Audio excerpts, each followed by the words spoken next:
Hello there, my name is Hocus Pocus and welcome back to the Minecraft LP series. This is episode 136. If you're with me for the last one, you'll remember that we got revenge on the Wither, went down into the depths of our world, slayed him where he stood, and got ourselves the second beacon for our world, which we are currently using to apply speed boost to most areas around the base.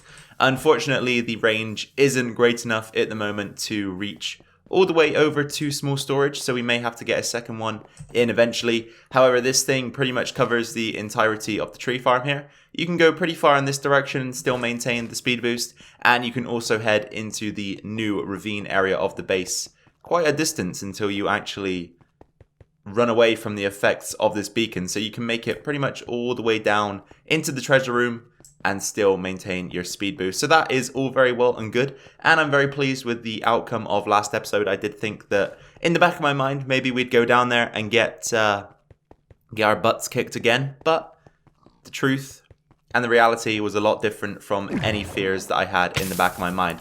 So today I want to move on to something slightly different. We're going to do a bit of building in today's episode, a bit of construction. It's going to include some technical aspects of the game. So we need to bring a few shulker boxes with us over to the Nether. We're going to be working at the gold farm because we need to construct a storage system, and this storage system is going to involve shulker boxes in one way or another. So we'll lay down 3 for the time being, and I've always wondered with shulker boxes why this is the case, because you can definitely see that there are multiple shades of pink here. So if I take this one back out and place it down, it is a darker shade of pink, but if I place it here, it almost appears to be a lighter shade of pink. So I don't know whether this is due to the lighting in the game or another reason, but yeah, something that I have noticed over time is that shulker boxes tend to be different shades of pink, which is funny.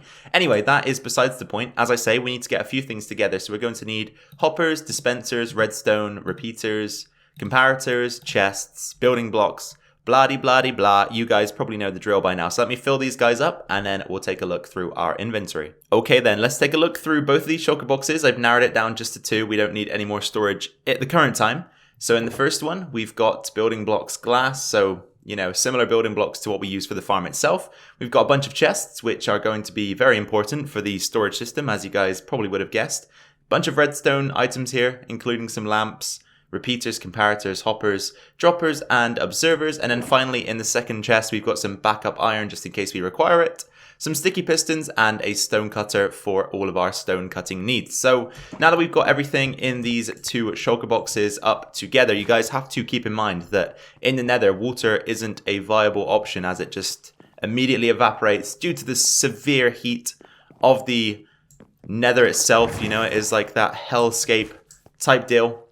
So no water in this system at all is going to mean that we're going to use a lot of hoppers. Anyway, now that I've got that out of the way and made a quick explanation as to why I've chose the items that I've chose, let's jump into the Nether and see what we can do. Since arriving in the Nether through the purple portal down below, we have made a few changes around the area. So firstly, I emptied out the double chests that were attached to the collection systems here at the gold farm. And then I went ahead and took them down. So all 8 of those chests are here in my hand. We can go ahead and store those away somewhere. In there will be okay for now. And then the next thing we need to do is grab ourselves some building blocks and probably 4 droppers. So let's take 4 of these guys. You know what? We'll take them all just in case we make a mistake here. And then we want to come down and give ourselves some sort of surface to work with. So let's build away from here using the andesite on both sides. And then we want to get a dropper in facing downwards right here, which isn't going to be possible from that angle, so we might have to go a bit further down.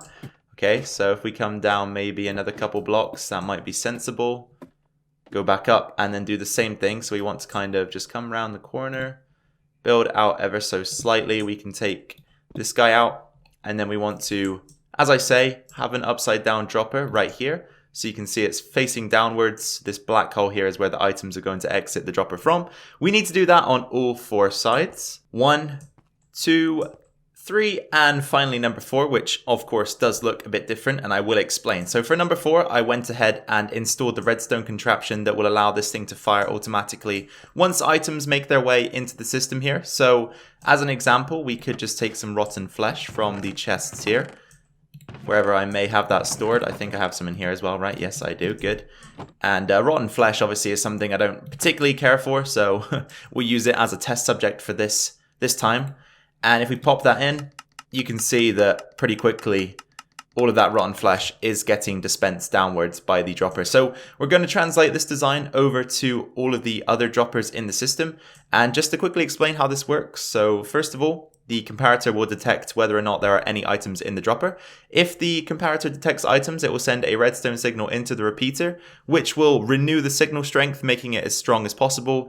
And that will send it directly into this block here, which then translates the redstone signal to the sticky piston, pushing the observers together, and two observers face to face like this will cause this observer here just to output constantly, making this dropper tick over and over and over until it is empty. So that is how this works. And as I say, we need to translate this to all four sides of the collection system here. Okay guys, so we've got the redstone set up for each of these droppers, as you can see. And there are a few changes that we need to make because of this guy here. So he was able to spawn down on one of these platforms, which means we will have to alter the way that they look ever so slightly. So the first thing we'll do is we'll take this block out and do a direct replacement with glass so that nothing can spawn here. We'll also take away these blocks here, like so. And this block can stay just because it is unspawnable due to this glass block here. We'll also remove this one, and that is just a walkway that I'll keep there for now. So we need to do this on every single one of these platforms. So firstly, replace that with glass and then get rid of these guys. So there's just some slabs that we need to take out. This could be an issue as well. So perhaps we will also slab this like so. We should probably do that on each of them as well. So if we can reach from here, perfect. So just slab that block so that nothing can spawn on it. And then same again here. So take this slab out. You want to just pop in the glass block like so and then get rid of these slabs here and use one of them just to cap that block off there. Just as you can see, it will be spawnable with that space above it. And then finally for this platform, same again. So remove this slab here, replace it with some glass, get rid of these slabs, and then using one of them just cap this block here so that nothing can spawn in it. Now, I'm under the assumption that observers are unspawnable, so we'll leave those as they are. Glass is definitely unspawnable. Redstone on top of a block, I again am not entirely sure about, but I guess over time we'll see whether or not we have spawn-proofed these platforms and we can make the appropriate changes when the time comes. Next thing we'll do is just create a ring of glass, because what we're going to do is we're going to use blocks to ensure that the items that are sent down there are going to stay in line and where we need them to be. So we need these we need these items, I should say, to stay within a 1x1 area so that a hopper can collect them at the bottom. So we're going to use glass blocks to direct the way that they move, essentially. So if an item's fired out, it can move to the left, to the right, it can move forwards or backwards due to the dropper's randomness. But hopefully it can align with one of these blocks before it reaches the ground, and then it will fall into the hopper that we desire it to fall into. So let me do a little bit more work off camera. I'm going to extend this downwards. So we're going to just be coming down here and doing something like this. So you can see we've got this ring of 4 blocks. We're going to take this down around 10 blocks or so. So we've got 3 there. It's 1, 2, 3. And then we've got our 4th block. And then we've run out of glass. So we're going to have to collect some more. But as I say, it's going to go about 10 blocks down. Hopefully that'll be enough room for the items to align themselves. And then we'll test everything out with a couple of hoppers down below. So the glass pipes are in place that should hopefully keep the items in a 1x1 area. And what we're going to do is we're going to pop a hopper down here. So 56, negative 73. And then there should be a 2-block gap between this hole here. And then on the other side the same. And then right here, I think we should be okay to, again, leave that 2-block gap between the hole in the bedrock and the hopper. And then the same from behind. So 1, 2, and then hopper. Okay, I think that makes sense, right? They're all equally distributed in this area.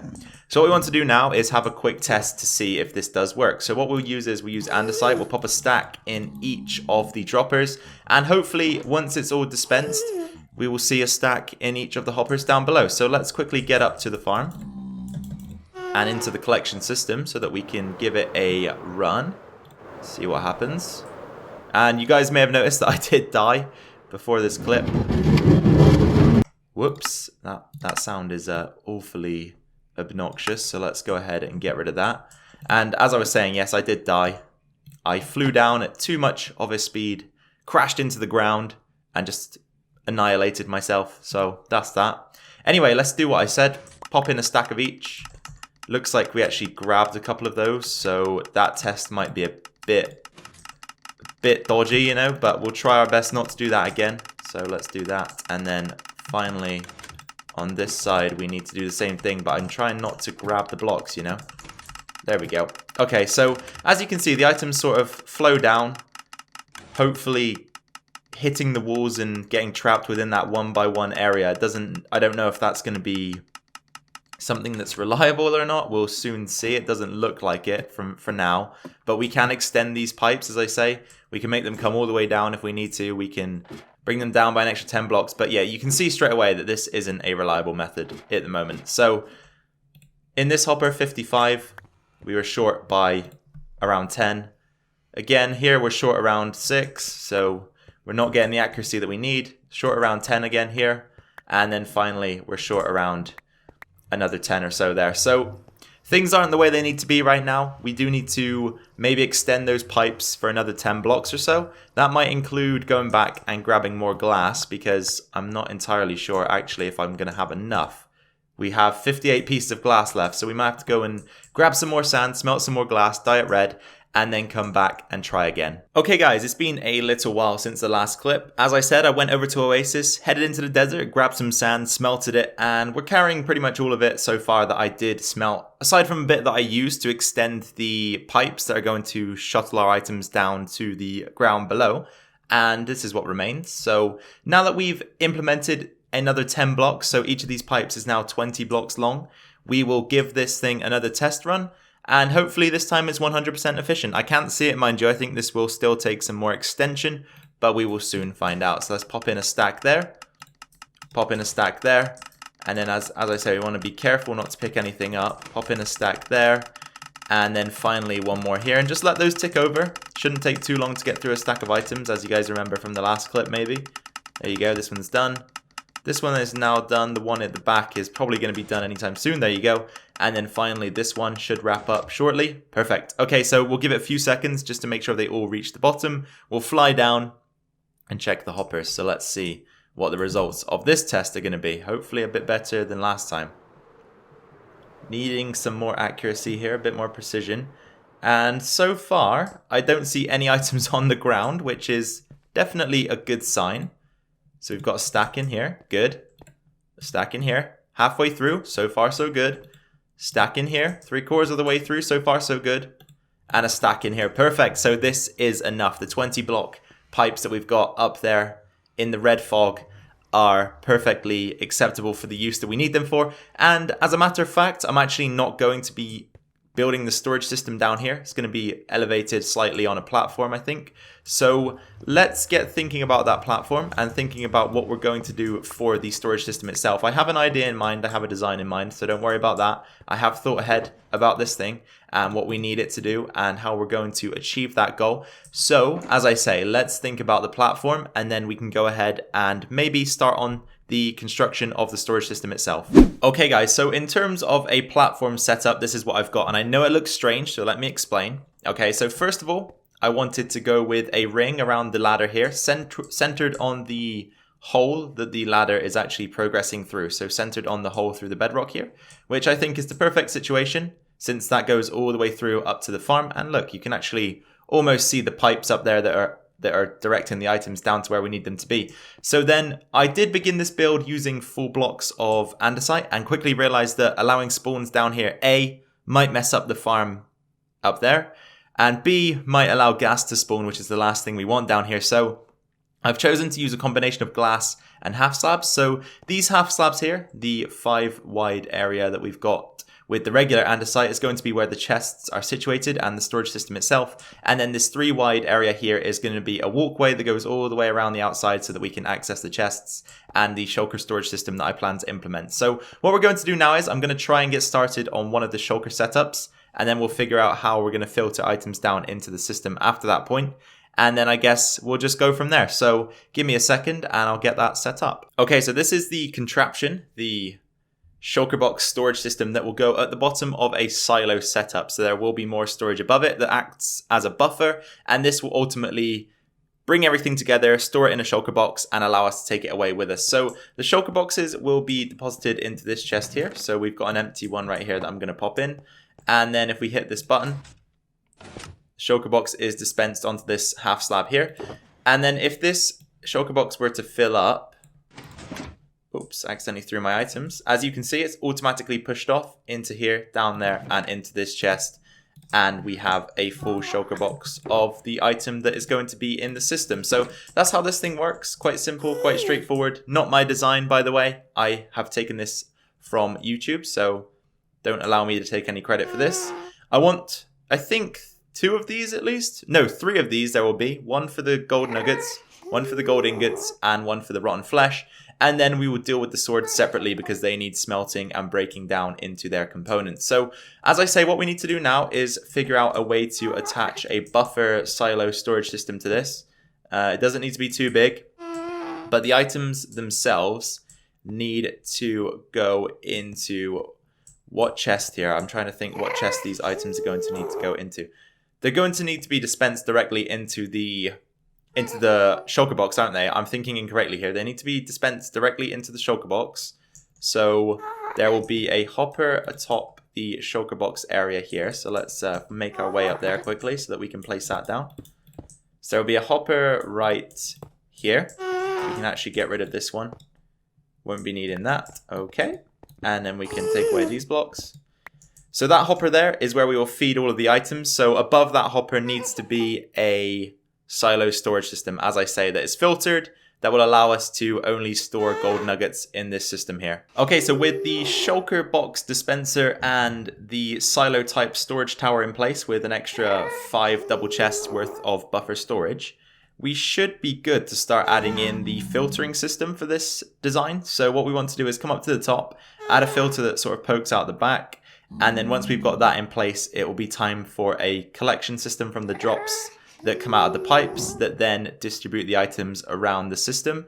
And as I say, we'll have one of these on this side for rotten flesh, one of these on this side for gold ingots, and then on the back we will deal with the swords in a different way. But that is something that will come at a later stage. So let me try and build up a nice filtering system for this, and I'll be right back to show you the outcome. Filter is in place, as you can see. So these blocks here, this 1, 2, 3, 4, 5, 6 block setup with 2 hoppers is the filter. And I've added the gold nuggets with a filtered 4 gold nuggets. As you guys know, I updated that recently in a stream across my silos around the world, just to make sure that we've got overflow protection. So I did the same here. We've got overflow protection. We've got the filter in place. Now we just need to figure out where the hopper is going to go that will collect our drops. So this needs to be quite high up. You know, it needs to be above the filter here so that we can catch them before the filter is reached. And then we'll have probably, where will we have it? We'll have it probably 1 block above where this hopper is. So I'm thinking if we go like this and take some blocks across, the gap is right here. So there's the gap, a 2 block. So the hole in the bedrock, then there's a 2 block gap, and then that's where the items should land right here. And we want the hopper to be facing this way. Okay, that is good. Perfect. And there you go. You can see we've got the gold nugget filter and the 18 gold nuggets in that are required. So that's where the hopper will be that will catch our items. I think we should probably give that a quick test. That might be a sensible thing to do right now if we can get up to our area here. And once again, let's just turn down those friendly creatures and back up to 10% so that we can get rid of the noise. Right, so you can see the hopper down there. The system, the filter system. So let's try and put something in here. So if we pop in these items, we should just see them sitting on top of the hopper. We shouldn't expect anything to go into the system because it's filtered for gold nuggets. So let's just give that a moment to make its way down, and then we can follow it closely behind. And okay, actually I was incorrect. Sorry, I was incorrect. We should expect the items to go in because this isn't the filtered hopper. This one we actually put down there ourselves, so that isn't a missed one. I don't remember how many items we put in the hopper exactly, but I'm pretty sure it caught everything. I don't see any mess down here. Anything down here? No, again, I don't see any mess. So I think everything was caught by the hopper, as we would expect and hope. So again, we should go back up, and now we want to bring that hopper forward into a sort of circular chain of hoppers that will lead around the outside of the system. So what we'll do is we'll come back up using some andesite, like so, and then we just want this one to lead all the way over to a circular chain, as I say. So this circular chain is going to go off in this direction, I think. So let's take this block back. Okay, so there'll be a circular chain, as I say, that sort of heads off in this direction. So let's add another hopper into the system. Get rid of this block, and I didn't want to fall, but I did. So sorry about this, guys. I'm being a bit clumsy here, and things are a bit slow and, as I say, clunky. But I'm just trying to sort of go through the process in my head with you guys on camera. So now there will be hoppers leading all the way to this chain, and the items collected will go from this hopper. They'll travel all the way along, and there will be a big square of hoppers that leads in a sort of circular shape, even though squares can't be circular, but I think you get what I mean. It's in a ring around the center here, and items will flow through that ring until they are filtered correctly by the system. So that's how we're going to make things work, as I say. And any gold nuggets that go into this hopper here should get filtered down into this system below. I'm not entirely sure if that's going to work just yet, but I guess we can test it out in time. Anyway, you guys, let's move on. Alright guys, as a matter of fact, that is going to be the end of today's video. So this has been episode 136. We've made good progress so far with the storage system for the gold farm. And once all of this is in place, it will make the gold farm much more usable, much more accessible, because we won't have to bother manually distributing items, throwing them away, moving them around, all that good stuff. So with this system in place, as I say, the gold farm will be working as good or better than it has ever before. So I can't wait to have it in place, if I'm honest. Anyway, if you did enjoy today's episode, please be sure to drop a like down below. That'd be much appreciated. Sorry once again for the clunkiness of this episode. I'm just trying to wrap my head around a few things. It's getting a bit complicated, you know, so got to keep the concentration nice and taut so that we don't get anything wrong. Any comments should be sent down to the comment section below, and I'll be sure to get back to those of you that I can. And finally, if you're new around here or haven't subscribed yet, then please be sure to hit that subscribe button down below to stay tuned to this series and any other Minecraft content that I decide to post to the channel. Once again, you guys, I really appreciate the fact that you came to my channel today to watch my video. I'm always grateful to have you here. Take care of yourselves, take care of your families, and I'll catch you all in the next video. Bye for now.